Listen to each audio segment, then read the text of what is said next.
السلام عليكم ورحمة الله تعالى وبركاته.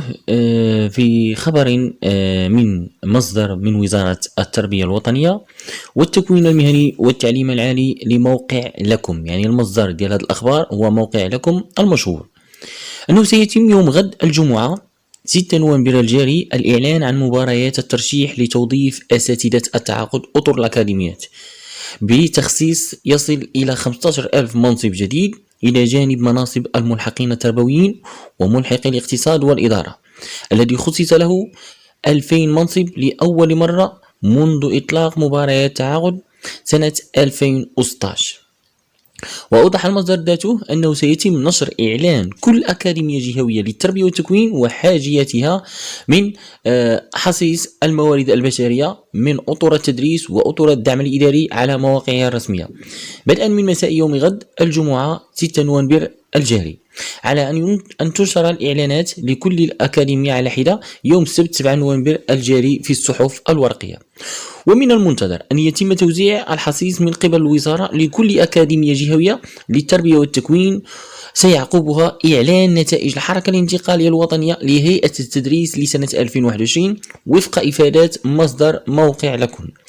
وسيتم إجراء الامتحان الكتابي في يوم واحد، سواء بالنسبة لأساتذة التعاقد أطر الأكاديميات أو الملحقين التربويين وملحقي الإدارة والاقتصاد، حتى يتمكن أي مترشح من حسم اختياره بدل اجتياز امتحانين في نفس الوقت، على أن تعلن النتائج ويتم إجراء المقابلات الفردية مع المترشحات والمترشحين الذين نجحوا في الامتحانات الكتابية.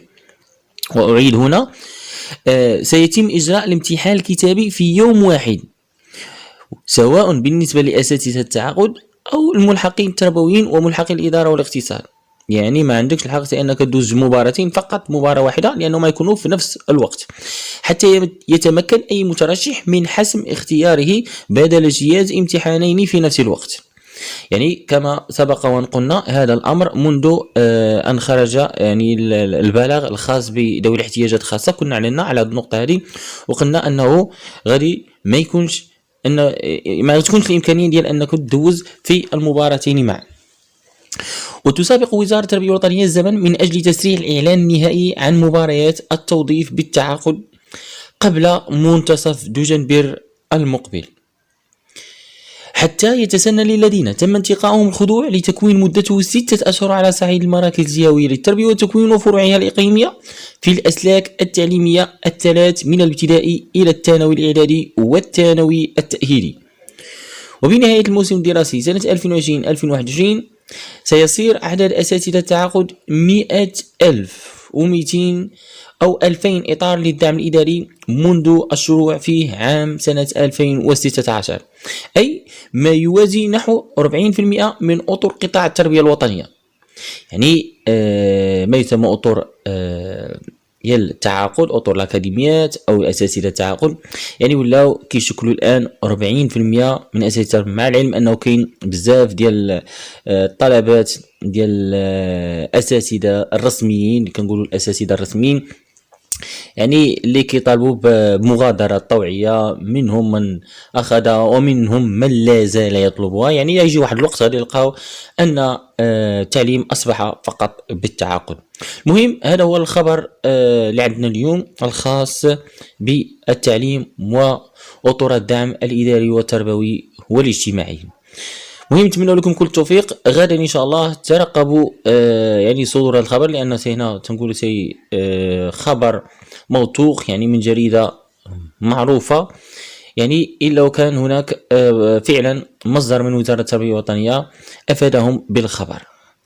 تحياتي لكم وأتمنى لكم كل التوفيق. على الأقل الإنسان اللي معول أنه يدوز في المباراتين معا فعليه أن يستعد فقط لمباراة، يعني أن يوجه بوصلته في الاستعداد فقط لمباراة. يعني الإنسان خصو يحسم فاش من مباراة باغي يدوز، واش التعليم ولا أطر الدعم الإداري والتربوي والاجتماعي.